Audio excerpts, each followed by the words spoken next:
Puluhan warga yang tergabung dalam sejumlah organisasi masyarakat mendatangi kantor Sekretariat DPRD Kota Banjarmasin Senin pagi.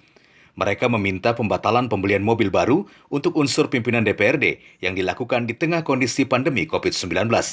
Pembelian fasilitas yang bagus seperti mobil hendaknya bisa ditunda dulu, karena sesuai Perpres 33 itu pembelian sesuai aturan.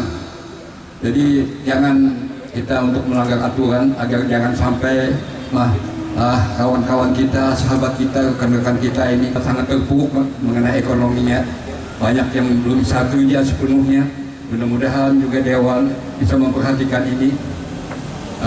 Dan bukan hanya Dewan Kota yang kita sampaikan, nanti di provinsi juga kita sampaikan. Semua anggota DPRD Kalimantan Selatan, semua anggota DPRD Kota dan Kabupaten, juga Bupati dan Wali Kota maupun Gubernur Kalimantan Selatan hendaknya untuk tetap menempatkan fasilitas yang ada selalu dipakai. Betul. Pengunjuk rasa yang dikawal ketat aparat keamanan ditemui langsung Wakil Ketua Dewan Mat Nur Ali. Politisi Golkar ini tidak bisa memenuhi tuntutan pendemo lantaran sudah sesuai aturan. Jadi permintaan seperti itu sudah saya jelaskan. APBD itu tidak boleh dicaplok, dipindah begitu saja ya. Nanti seperti manajemen toko katakan seperti itu. Ini hari ini kita kemarin besok mau beli barang ini, hari ini mau barang ini langsung dipindah begitu saja tidak bisa.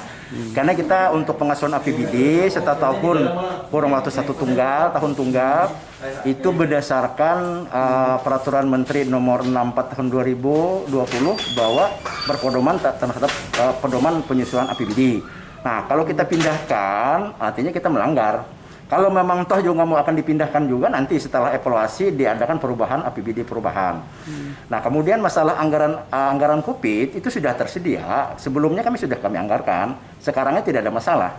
Anggaran COVID sudah terakomodir. Kendati dilindungi aturan, pergantian mobil dinas tersebut dinilai masyarakat tidak tepat dilakukan saat ini. Mengingat angka warga miskin terus bertambah di daerah ini akibat wabah virus corona. Dari Banjarmasin, Adi Hardian, Kalsel 1net.